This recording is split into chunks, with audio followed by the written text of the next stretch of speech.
Record News. I'm your host, Diana Longry. Thank you for tuning in. The program is brought to you live from the SCC studios out of White Bear Lake. And through a cooperative agreement, this program is also simultaneously broadcast to those studios out of the Roseville viewing area, the CTV studios. As a result of this cooperative effort, this program reaches out and serves 28 communities in the Northeast metropolitan area.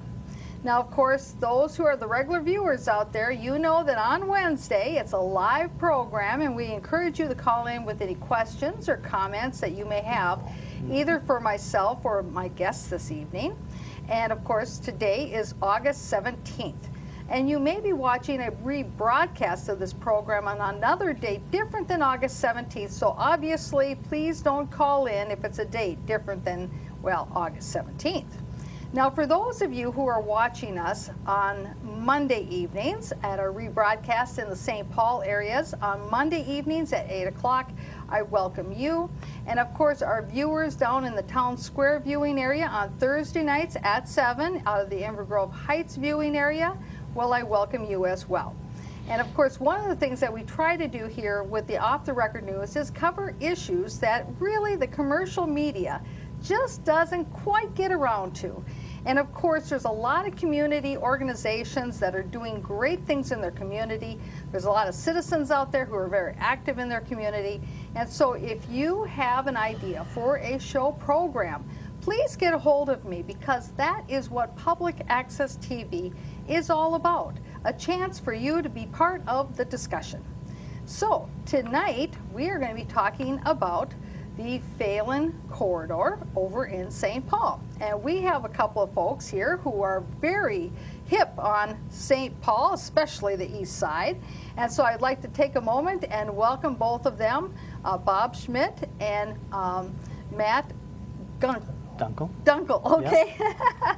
Well, it's the first time I've met you nonetheless, so there you go. Perfect. But anyway, welcome both of you to the program. And it's a pleasure to have you both here. Perfect. Thank you. Pleasure being here. Yes. Yes. Now, of course, I warned you both that you got to do your own little self-introduction to our viewers. So maybe, Matt, we'll have you go first. Perfect. And then we'll work our way over to Bob. Absolutely. Well, once again, I'm Matthew Dunkel, and I am the operations manager of Eastside Liquor Store in the east side of St. Paul. And then I also am president of the Phalen Corridor Business Association. I've been president of that for about the past 3 years. And then I've been working at Eastside Liquor Store for a very long time, let's put it that way. So I'm seasoned in that area. So, yes. That's great. Yes. Exactly. Bob, go ahead and introduce yourself to the viewers. Well, I'll tell you what, I probably shouldn't say everything that I know because I'll be on here for an hour. But I'm very familiar with East Side. Our son was fourth generation Johnson High School. He's now serving in Korea. My grandpa graduated from Johnson in 1902. My parents 1943. I was 72. I know I don't look that old. Whatever. My wife's 74, and now our son 2010. So obviously we have very deep roots in the community. And we can probably get into this a little more later, but Matt will tell you, and I will share with you, that there's a lot of good things going on right now. And it's very exciting. Yeah, that's great. Well, see, and that's one of the great things about having public access TV programs. We can then focus on some of these great things, because really there might be a little newspaper article now and again, you know, a little blip or two. Maybe there might be something on the radio, but people don't really get to hear a lot about what's going on. Correct. And one of the things that really strikes me when I'm talking with people in the on the east side is that you talked a little bit already about this, Bob, about the deep roots that a lot of people who live on the east side have. Or because I know a lot of people in Maplewood, it's surprising the number of people who live in Maplewood where actually their roots are the east side of St. Paul. Yeah. And so it's really kind of like we're, we're kind of joined at the hip. Yeah, exactly, exactly. So now, of course, with yourself, Matt, working in a liquor store, you know, that I think is one. I mean, there's a lot of companies that are a part of the Phalen Corridor Business Association. Yes. But I would think that, you know, being in a liquor store business, you see a lot of people day in, day out, and you really have your finger on the pulse, so to speak. You know what's going on in the community, don't you? Absolutely. You know, we have such a diverse customer base from all walks of life, but one thing in common is that we're all from the East Side. And we do accept guests and visitors. It's wonderful to see that variety of people and to just see how they change your lives just as much as you try to make their lives a little brighter, at least for that small time of they're purchasing something, and then to get more involved in the community and touch base with all the rest of the surrounding businesses through the Phalen Corridor Business Association too. Well, I know with a lot of neighborhoods, there's always a big concern with whether or not how to, first of all, keep businesses in the community. You know, how do you maintain your business base?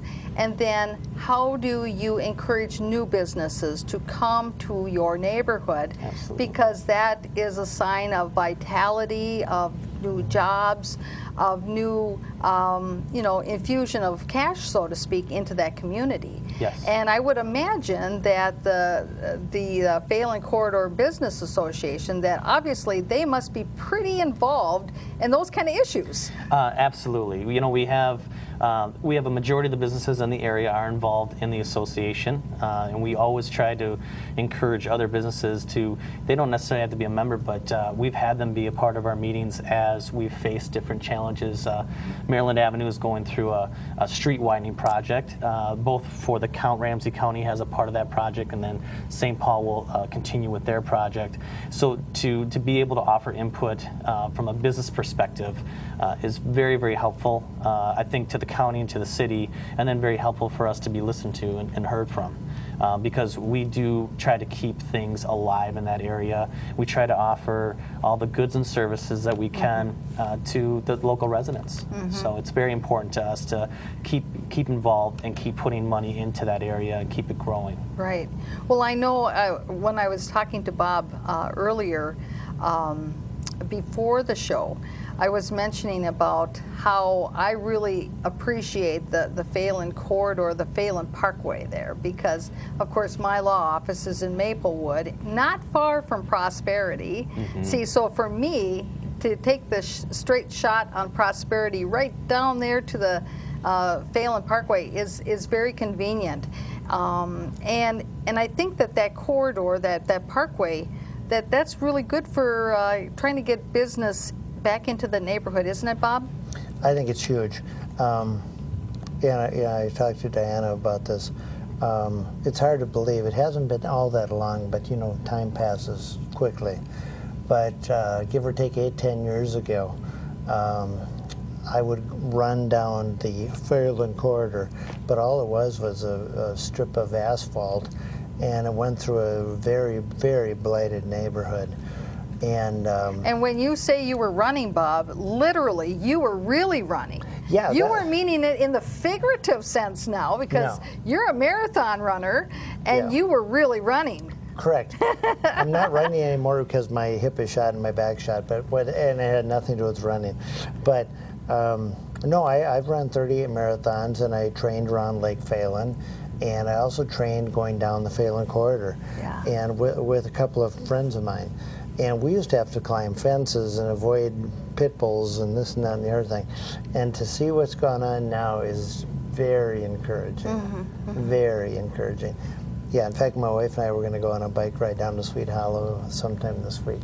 Yeah, exactly. We wouldn't have done it. Yeah, well, and I will caution the viewers out there that if you do drive down the Phalen Parkway there, be careful, because it's not, even though it's nice and smooth, you could have a tendency of driving kind of fast. You might get a ticket, so drive the speed limit. Absolutely. 35, it's so easy to glide along there and just soak up everything that's going on around you. And there is a speed limit of 35 that even I've abused at times, and but I try to keep it low. And you know. So now, what are now?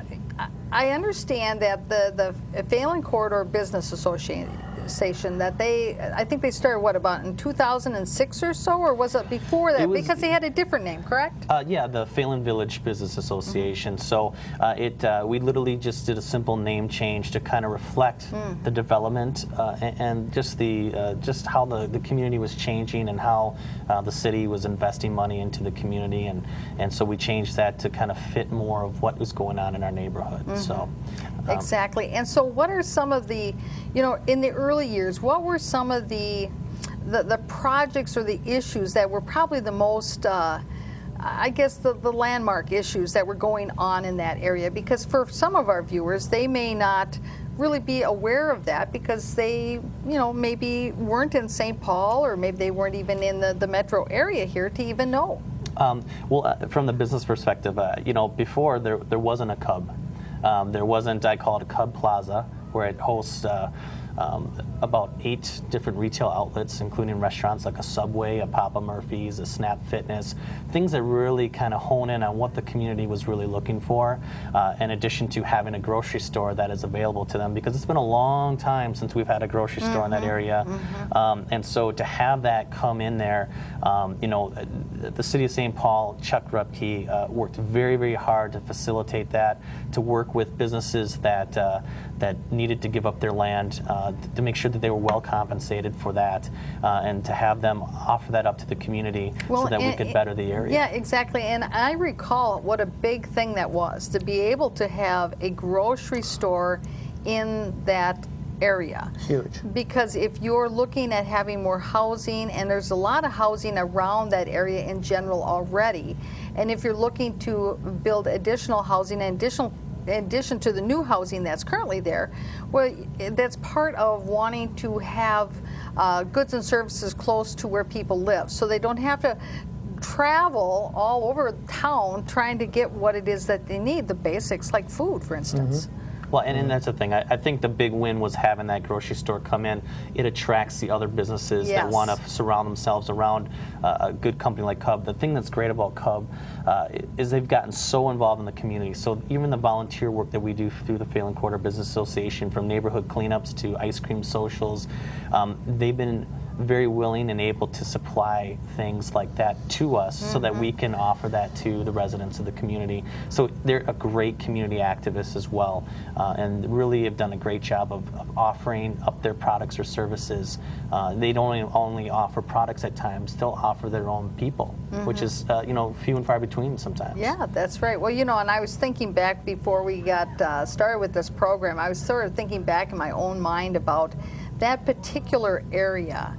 And to me, I sort of recalled, because, I've lived in Maplewood for a long time, and I used to go over kind of in that direction because there was that, I don't know what steakhouse it was, but there was some kind of a steakhouse over in that direction, but it was sort of, to my mind, it wasn't like it was necessarily a destination place. I mean, I went there because the steakhouse was there, but there was some other shopping mall and some wetlands and some other kinds of things, and it really, like you said, it's really kind of it's gotten a new face. Absolutely. Correct.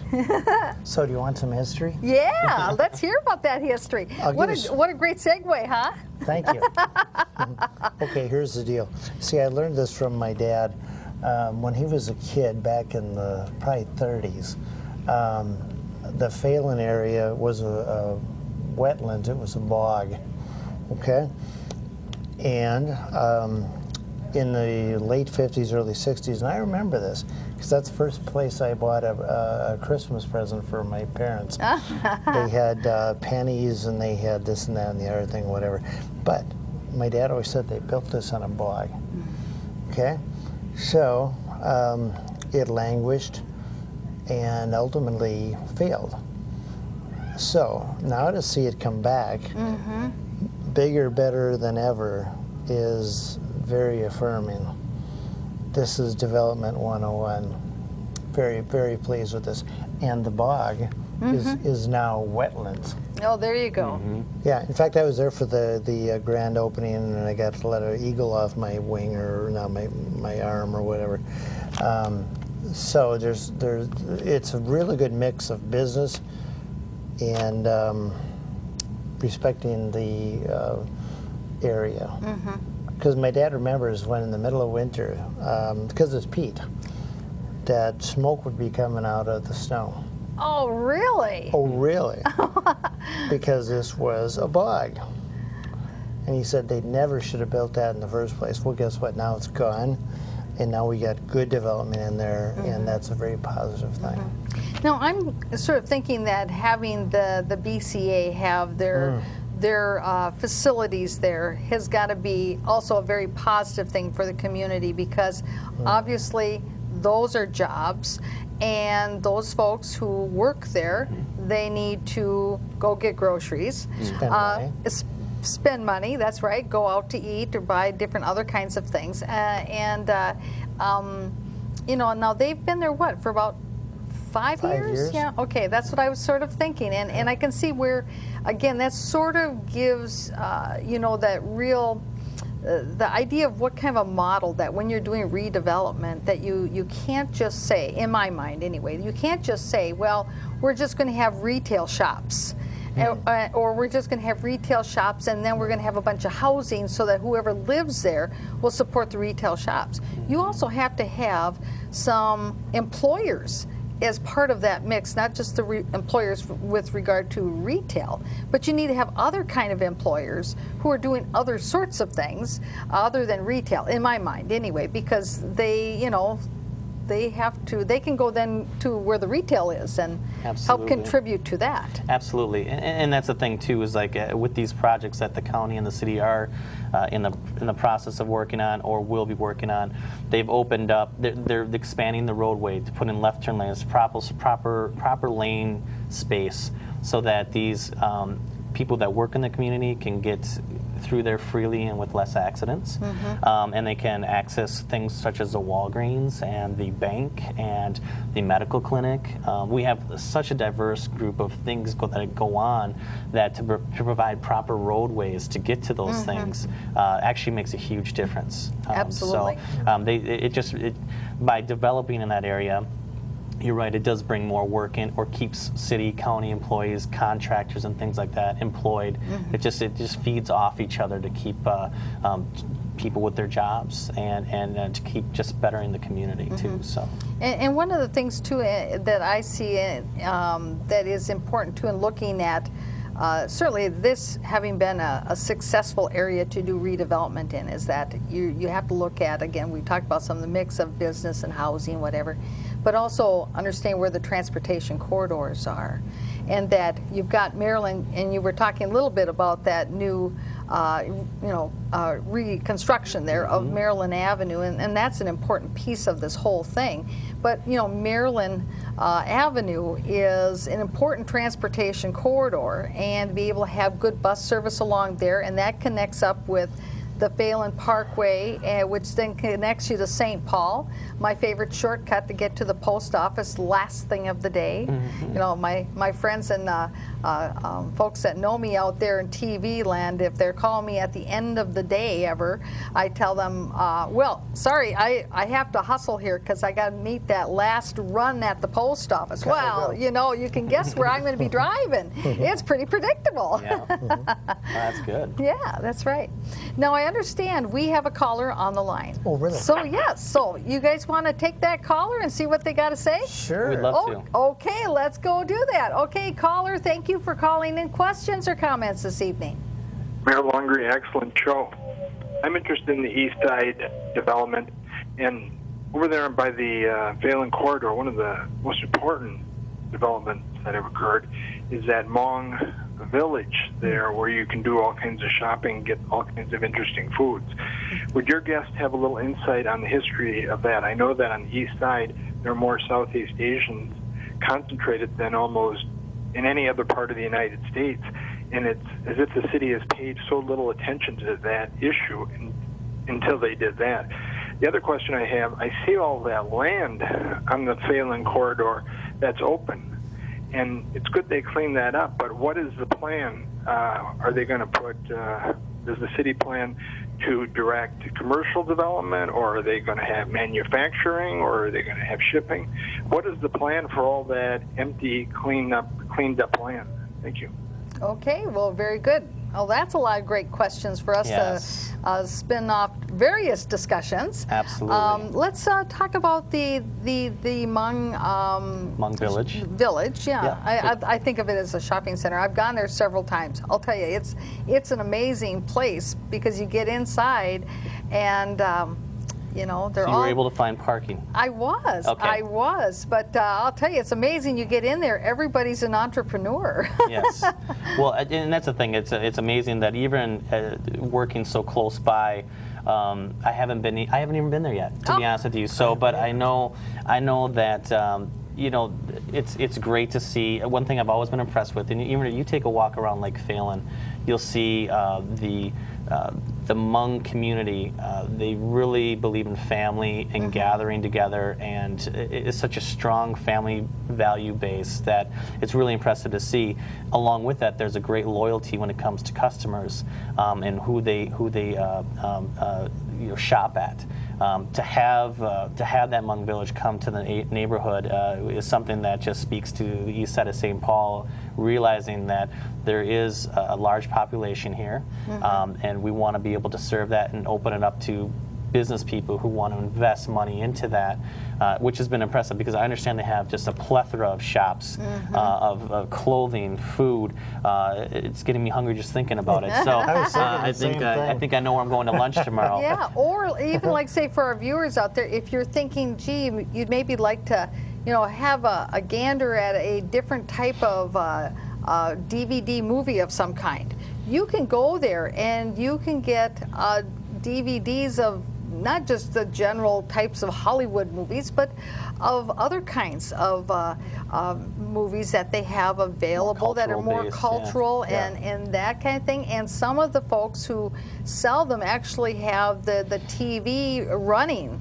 so that way you can even see what it is that's playing and decide, oh, gee, I'd really like to maybe get that because it seems so soothing or refreshing or whatever you might want to attach to it.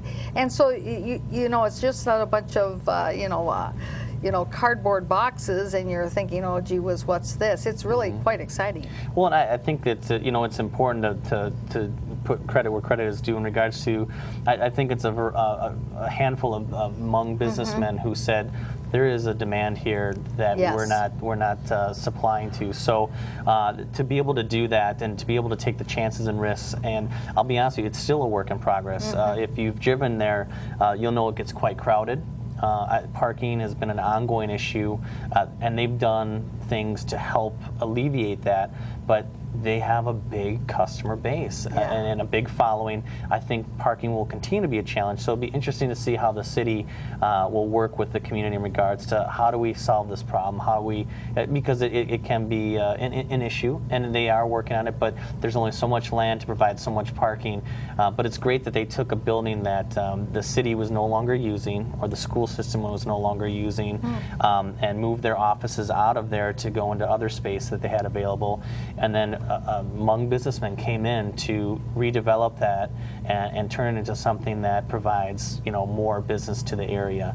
There's also the bakery right behind there. That's true, yes. Which can provide a wonderful scent if you catch it in the right direction, and that supplies all the buns to McDonald's. That's why it's along the train track line. Yep. So that was. I didn't know that. See, that's one of the. That's part of the things about off the record news here. We're getting those little news tidbits nobody ever knew. So when you go to McDonald's and you have one of those buns, you wonder where did it come from? In Minnesota, that's where it comes from. Yeah, there you go. And that is one of the central locations. That's why that bakery is along the train line there, because the supplies coming in, baked goods going out, and so that was a big feather in St. Paul's cap too. And so, but in regards to that question that the caller had, I think we're all outside of the box. We're all trying to learn a little bit more about the Hmong Village Mall, I'll call it. And the best way to find out about that is just to go up there and soak in the culture. And from what I know, they accept everyone, and everyone has to eat, and everyone needs to wear something, so or have something to view when they're not watching this. Yeah, and that's then, right. and so it's a great testament to the community. Aside from what they're doing along Phalen Corridor, I can't honestly honestly answer exactly what the city has planned for that. So I don't want to put any, put any thoughts into that, because they may have redevelopment issues, but I've never seen any plans for that. I do have a chance to see different plans that are a little bit more closer to our business area. Sure. But that was such a huge project. It is it's a wonderful corridor that provides access to highway systems and the Payne Avenue, and just a great way for people to access other business areas, and then also get back to our area as well. So. Go ahead, Bob. Yeah, you know, I wanted to say something. Okay, I agree with him totally. The thing let's deal with what we know. We don't know necessarily what the development's going to be. That's okay, that's life. But we know that the brownfields have been taken care of.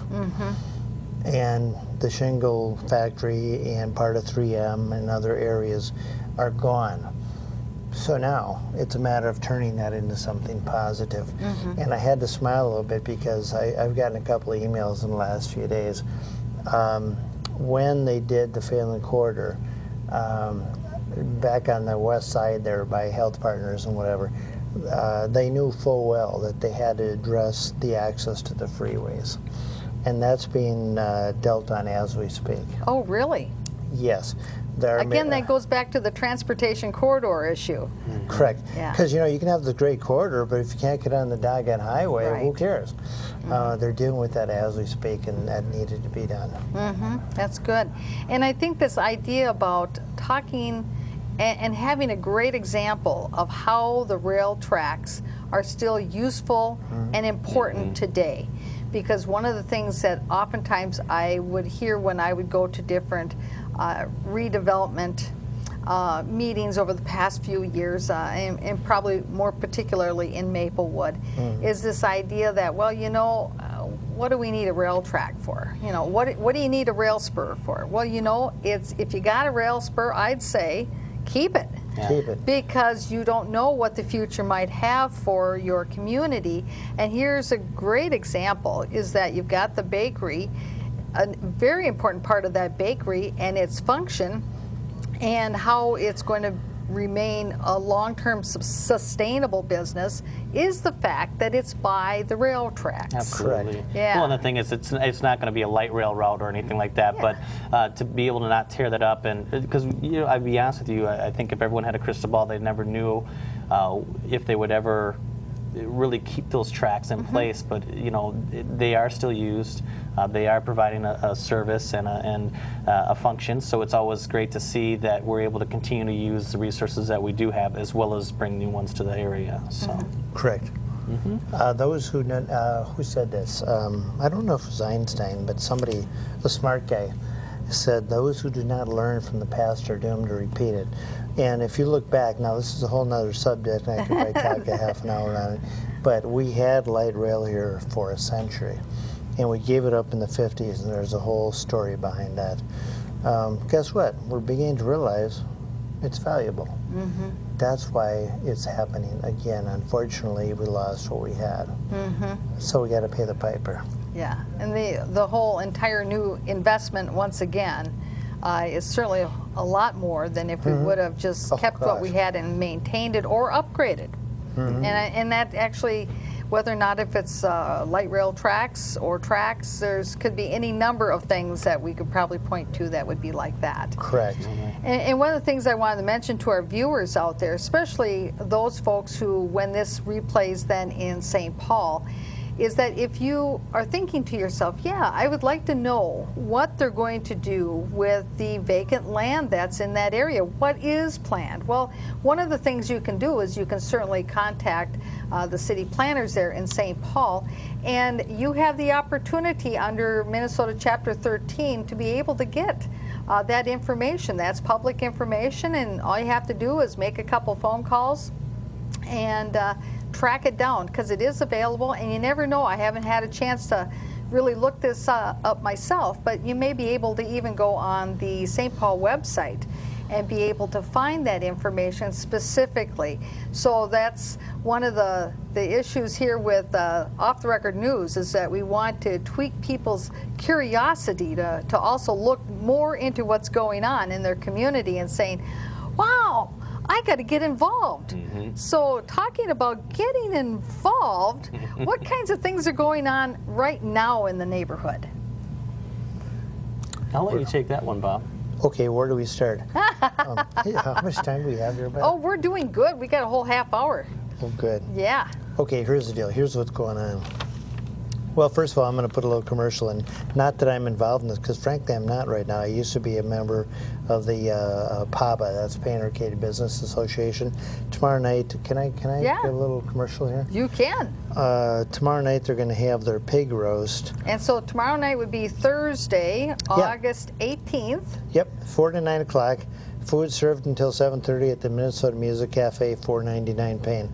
That's down in Railroad Island. And I just bought my tickets today, and I look forward to meeting a lot of people there. They're going to have a silent auction and a bunch of stuff, so show up. There you go. Excellent. And so, of course, for all the folks that are watching tonight live, this is your invitation to go to a big party tomorrow night, August 18th. You said it was what? Started at what time? 4 o'clock? Okay. Yep, 4 to 8:30. And tell our viewers one more time where that's going to be, because they just realized that this was the moment they were supposed to have their pen and paper ready. Yes. Yeah. Get your pen and paper ready. It's 499 Payne Avenue. It's right off of 7th and Payne. And it should be a heck of a good time. And I'm going to eat a whole bunch of stuff. Good. Excellent. Excellent. Now, So what else is on your list? here's the deal. In fact, I got to talk to you about this a little bit. I used to run a program called the Neighborhood Recognition Program through the Eastside Review and District 5 Planning Council. And what I guess was kind of in my lap, what I would do is I would look around and look for a home that had done a nice rehabilitation. Then they'd be recognized with a plaque and an article in the paper and some other things. Well, I think it's about time we get that going, because there's a lot of good stuff going on right now.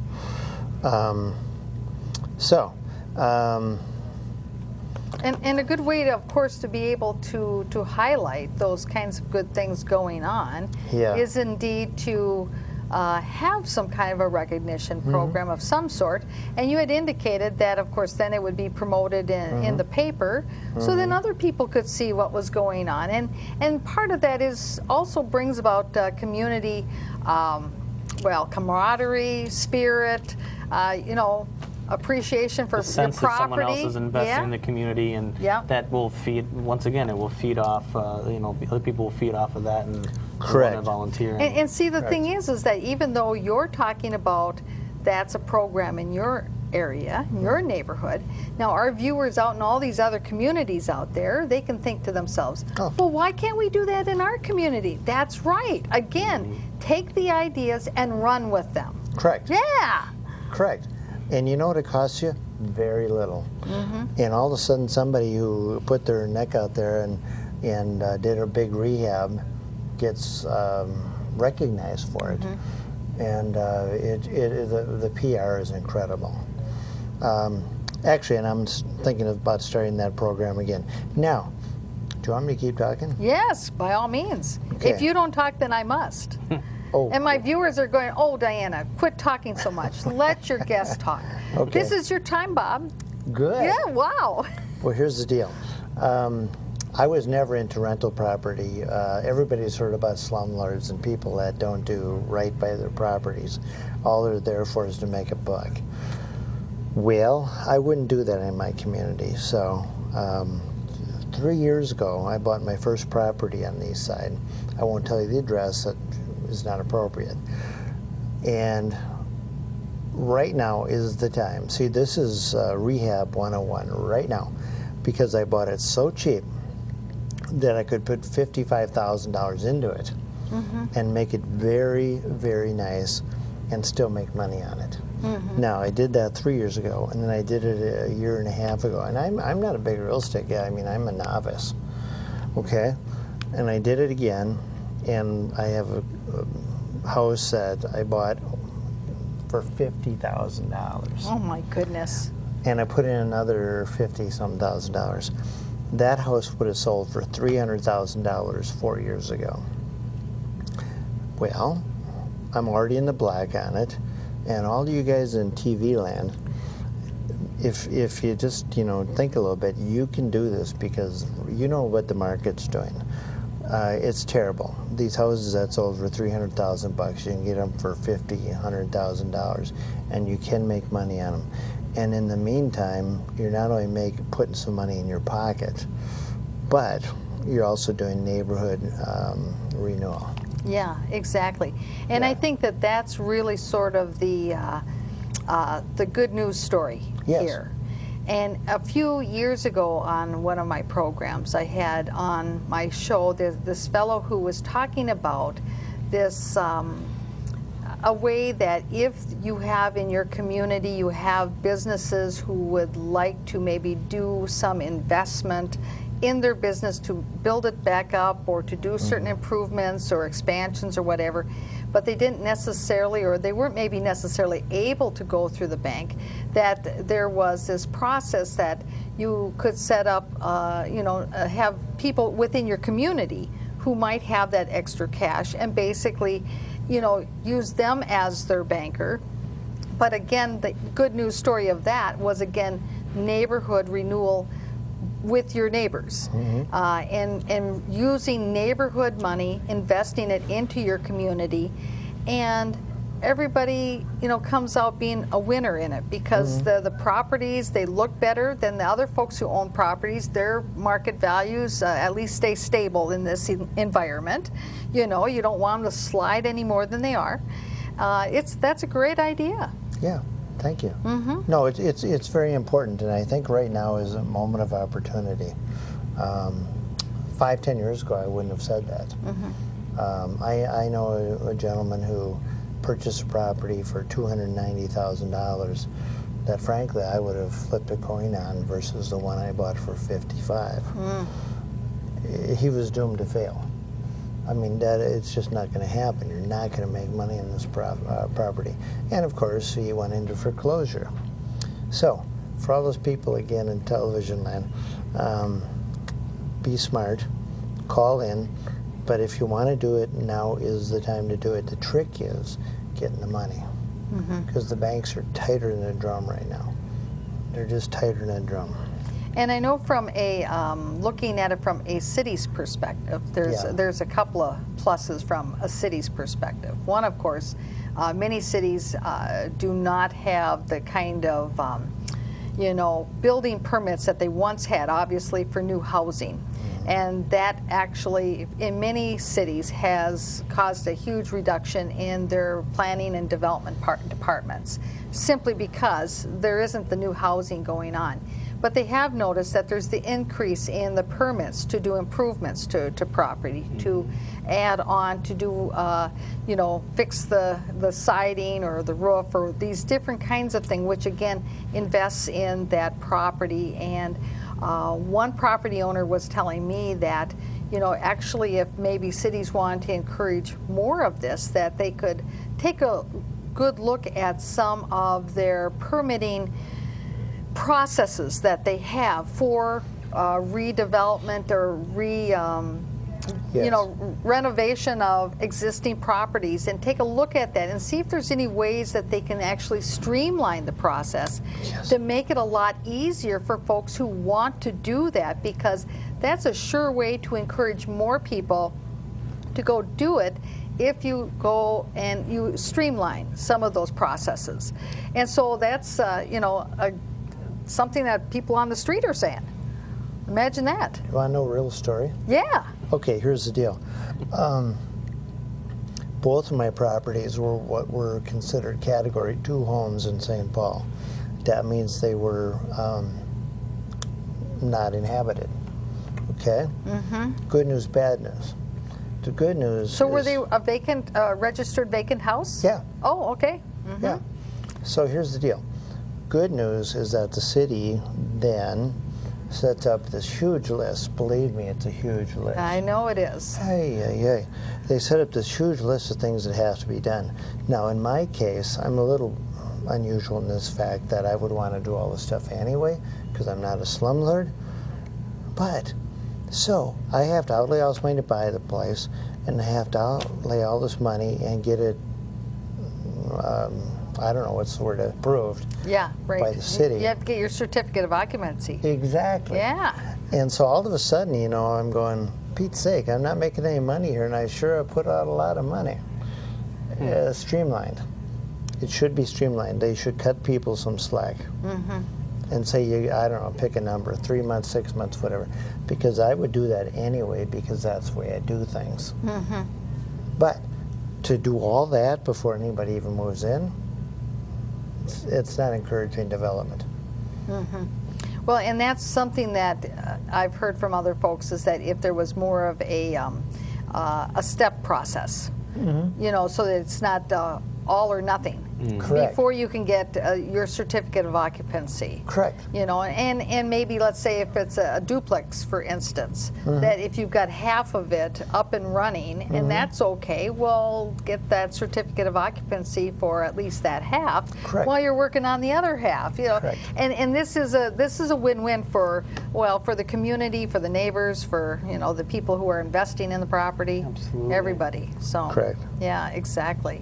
Correct. Now, one thing I realized that I forgot to mention, Matt, and I'm sorry, I'm remiss on this, but the thing is that there might be business owners out there who are thinking they would like to join the Phalen Corridor Business Association, and especially once this plays in St. Paul, I'm sure there'll probably be even more people who are thinking, maybe I should join that association. So you can do that, because you're always looking for members, aren't you? We're always looking for members. You know, we cover a certain area, but we do have some existing businesses, and always are looking for new businesses to join us. There, you know, is more voice in numbers, and we actually do provide a forum to provide input into the community and decisions being made in the community. St. Paul, in regards to that construction project, was able to look over their plans again and kind of refigure them and put them into a more business-friendly perspective in regards to having traffic come to the business area. So by joining the association, you have people like myself. You have Chuck Rupke, who is the neighborhood development spokesperson. I mean, he really is the bullhorn for the community, and all he wants is to provide the best community for the businesses that are in there, as well as the residents. And so to be able to join, it's simply $75. It's an annual membership. There are opportunities to make the print and East Side Review, and so it's an opportunity that to not only have a finger on the pulse of what's going on in the community at the time. We have the St. Paul Police are also involved with it, so it keeps us abreast of any new developments or concerns that we need to be aware of as business owners. It has so many different things that we meet once a month, and then we sometimes do volunteer activities, ice cream socials, neighborhood cleanups, things like that touch other people's lives and make a difference. It's such a win-win situation, and you can commit to as much time as you really want to, because we all have businesses to run, we all have mortgages to meet, multiple mortgages to meet, and so it's a great opportunity to anyone who would like to join can feel free to step on down to East Side Liquor Store and contact me, Matt. Otherwise, you can definitely touch base at the basement of American Bank, is where some of the offices are. That's where we hold our meetings, and then we open up a new office on Prosperity as well, which is another thing that the city is investing in the community. They bought a small little dual business on Prosperity that used to be a tanning place and I think a hairdressing place. It's across from Sunny Market, and has. Oh, I know where that is. Absolutely, and so that's where District 2's offices are, as well as just some of our administrative people as well. So it's just it took a lot of work to refurbish that. I bet it did. But it was a great thing, and it's a great use of a city-owned building. So. And I want to mention to our viewers out there that they do have a website, and so we don't have that on the screen. But obviously, all you need to do is, if you go to the internet, Just go to Google or whatever your favorite search engine is, and then just type in Phalen Corridor Business Association, and it'll pop right up. So that's exactly how you can find it. It's very easy. And one thing to that note too. Yes. As everything in that neighborhood is a work in progress, our website could definitely need some updating. So just keep that in mind. You'll see actually some historic pictures of the east side of St. Paul, as well as some of the development of the Cub area. And it's sometimes, to keep on top of that website is sometimes a challenge. So just bear that in mind. And I think anybody who's ever had to deal with managing a website, they understand entirely what you're talking about. Absolutely. So. Exactly. So now I understand we have another call. So let's invite the caller to the table here. Caller, thank you for calling in. Questions or comments? Hello. And hi. What do you guys have the unemployment rate on the east side as? And I see a lot of foreclosed homes. Do you have any indication of what kind of rates going on there? And what are the power brokers in St. Paul doing about these issues? Thank you. Okay, good question. Talking about unemployment, or what kinds of initiatives are going on to address that? Who wants to take a stab at that?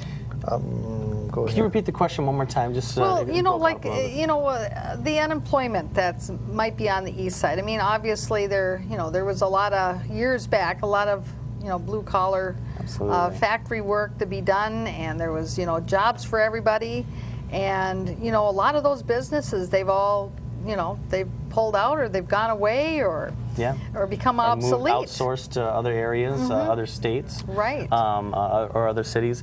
I think in regards to that, the businesses that we do have there, the liquor store itself has been there for over 50 years. We've continually employed people since the current owners have been there, and that's been over 20 years. And so we weren't going anywhere, and we wanted to make sure that we've given a lot of chances to all sorts of people. We've had people with not the best backgrounds, criminal backgrounds, that really found it hard to have an opportunity to have a second chance. We've offered that to these people, and we've offered health benefits to those who qualify. And we are a small business. I mean, to have us, to pay for medical and dental, or a portion of, is very challenging for a small business. I should come work for you. Well, and that's the thing. Once you meet the hour requirements and the time served, but and so it's businesses like ours that are trying to not only provide a paycheck, but provide services beyond that, so we can lure in the right people to represent our company. Having the Cub there has employed a lot of people. It's brought a lot of people to the community. From what I understand, where a lot of people were going to either Maplewood Cub or going to Rainbow. And on Arcade. Now that's been a little bit more evenly dispersed, and so now some of these local people are going right to our community, and that's bringing people in. But there's all these little shops in that area too, from a fantastic Sam's, a Subway. Now we're not providing the jobs that a warehouse of like 3M did back in the day. The bakery definitely employs a fair amount of people. The Hmong Village offers a forum to employ people or offer goods and services so they can provide. Have you heard if there's any new employers in the wings that are being wooed to come to the area? Well, and here's the thing about that, and this is one great thing about having Chuck Rupke on our board for the association, is that he has his fingers and hands in everything, at least when it comes to building community, whether it's on the business side or on the residential side. Many people wonder if people are familiar with the area, the Wendy's lot, we call it, but it's the vacant lot. There's a Wells Fargo, and then there's this vacant grassland. No one knows what's going on with that grassland. It's been that way for a very long time. It used to host a Wendy's and some other things, but and then the Arby's, which went out of business over the past year. Those types of things is where Chuck comes in, and he's actually doing surveys with residents and businesses, and it's in the beginning stages, but he's doing different surveys of what people want in the community. What is going to bring customers to these doors, whether it's medical clinics, office buildings, playground areas or gyms or something like that. And so he puts a lot of work into kind of figuring out what is the community asking for or needing. And then he's able to kind of work with planners and see if he tries to lure businesses in that will help provide a forum for that. So, but it is a lot of work. I mean, that land's been vacant for a long time. It's sad to see the Arby's go out of business, but with that, it offers up a lot of opportunity to change things. And so I think there are community activists that are working really hard to either currently employ the people that they're employing, or are trying to bring businesses or a mix of business and residential complexes or things, but it takes a lot of work to get into that planning process and a lot of work to kind of lure the right business into that area. Right. So it's a long haul, it takes a long time, and those things aren't immediate, unfortunately. No. So. Right, yeah, well, and that's the thing, they're not immediate, and it's something you have to nurture over time, and make sure that you have the right things in place so that when the right person or the right company comes along, that it's already prepared and ready to go, that they don't have, again, a lot of hurdles to have to go through in order to be able to get their land use changes, or to get to be business friendly. Yes, that's and right. Even then, it's a challenge. That's right, exactly. And I know that, and I'm not sure if they still have it now, but I'm sure they must have something similar to this, if it's not exactly. But a number of years ago, the University of Minnesota Extension Service, they actually have a lot of different services that people aren't aware of. And one of the services that they offered, they had a couple of people that could work with communities and actually do a similar type of survey, but be able to figure out exactly what is the makeup of the business demographics in that particular area, and then the next circle of businesses level around them, and then figure from that where are the missing gaps, or what kinds of businesses, if you encourage them to come to the community, that there would be increased synergy between them, because they would basically feed off of each other and contribute to each other's growth because they are compatible, or that they have similar, maybe similar clients or similar needs of some kind. And, you know, and I remember, because it was at a League of Minnesota Cities conference, that I had come across their little presentation on this, and they were very, very reasonable, and it just kind of depends on the scope of the project. And, you know, I was very impressed with the way that they presented how they looked at the demographics of the business community. But again, whether or not if it's the East Side or Shoreview or Inver Grove Heights, you know, anybody everybody is concerned today about economic development and how are we going to keep our communities vital and thriving in these economic downtimes, because they're down. I can tell you that. Well, you know? But we're trying to work towards something better, you know. Absolutely, and that's the challenge. You're right. With this economy the way it is, it's very, very challenging to lure businesses or medical facilities or things of that nature in, because everyone's budgets are frozen. And so and Bob kind of mentioned a little bit about it too, is that not only are the companies' budgets frozen, but the banks have really snapped the purse strings on that purse. You know, it's got a lock and key and a padlock on it. Yes. Yeah, which is so it's that hard makes to get it hard. done. Yeah. And but you know, that's the thing though too with Bob. He took educated risks, but they are risks still, and there is he in a way was willing to gamble a certain amount of what he has accumulated and said, I want to try to make the community better. And him and I had talked about this on the way here. Sometimes it's not even the financial commitment that you can make. Sometimes it's simply just a simple gesture of you have a foreclosed lot next to you, mow the lawn. because Yeah. the bank isn't going to do it. Yeah. You know, keep an eye on it, because sometimes people will break in and then they'll live there, or they'll strip it of its copper, yeah. or they'll do things like that. So having neighborhoods that are aware of the homes that need a little help, even though it's a bummer to mow another lawn, sometimes that's what you want to ensure that your lawn next to it doesn't get the weeds and doesn't get the things. So people can volunteer their time and their brain power and just their opinion to get the opinion of the community, to participate in surveys or evaluations that are done, so that your voice is heard. And to find the right people to communicate it to. Once again, You know, I think you have hit on a very important point there, is finding the right people to communicate it to. And I find a lot of times citizens, when they're first starting to think about getting involved and wanting to let people know what some of their ideas are, is that they're not really quite sure how to find that right person or what the process is.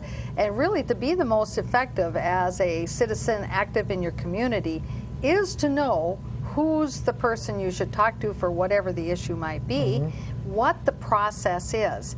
Because oftentimes there are citizens, because they feel that I probably have some insight on processes in government and who to talk to kind of things, you know, they'll ask me about things, and I welcome that, because the more that citizens can be informed and engaged in their community, the more they're part of creating that public policy and deciding, okay, what is going to happen there at the Arby's site? Yes. You know, what is going to happen with the Wendy's site? You know, what are we going to get there? You know, what kinds of ideas could we put there? I mean, it really is part of that community decision. And that is important to the Yes. people who live or work in the community. That's right. And so it's definitely knowing who to talk to, and that's the thing.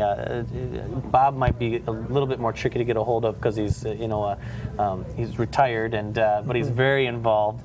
But you know, he's been involved with the Johnson alumni. Oh, yeah. You know, he goes at all levels, which is very important. Like I said, if you're looking for a starting point, sometimes it's tough to call and get forwarded to 3 different people and then wonder if your suggestion is even heard. Right.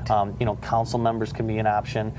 Of, you know, even people who were involved in the political process at one time, or those who are currently involved, or knowing just some of the resources. Once again, I say Chuck Rupke, because in that area it's right, huge. and see, and that's the thing, that where St. Paul is a little bit different than some of the other communities that might be watching this program, is that, you know, St. Paul is organized in such a way to encourage grassroots community involvement.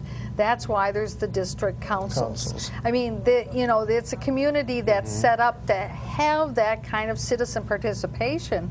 So you want to take advantage of it. And other communities out there might go, gee whiz, it sounds like a great idea. How can I get one of those community councils in my city? Well, you know, it all has to do with how your city is organized, you know. And if you're not organized like St. Paul, you might not be able to do it. Well, and the thing is, you know, complaining to your neighbor or your friend about it is not going to make a lick of difference. It's going to be, you know, hey, do you know someone who, you know, and start from there and network that way of, do you know someone, I have this issue, or what do we do about this foreclosed home next to me? How can we make this better? You know, and someone will always know another person to talk to, and if as long as you don't get too exhausted or frustrated in the process, you will strike gold. You will find the right person to talk to, so that your voice can be heard, and you can find out a way to volunteer financially, or with your time, or with your arms, or with your brain. There's so many ways you can volunteer, and at every level. You know, you don't have to commit you know, too much time. and you were talking about even that, just that simple gesture of mowing your neighbor's lawn. And you know, the other side benefit of that is that, of course, it'll cut down on the amount of your membership dues to the community centers. So. Yeah, that's good. Very true. More exercise. Very so now true. we have only 15 seconds left, Bob. I see you have one last thing you want to say in our 15 seconds here. Left to say, but I can't. Okay. But, well, you'll have to come back. I want to come back. Okay. I want to talk about macro versus microeconomics, because that's what we're dealing with here. And I want to talk about what you can do if you put your mind to it, which we don't have time to do right now. But I've really enjoyed being here tonight. And, Good. Well, you know, this show's on every Wednesday night, and we always got room for another guest. So, All right. so we'll have to have you guys both back another time. I want to thank you both for coming on the program Thank this you evening. for having us. It's been a pleasure. Yes. Yep. Okay. And for our viewers out there, I want to thank you for tuning in to this evening's program of Off the Record News. We'll see you again next week. Good night.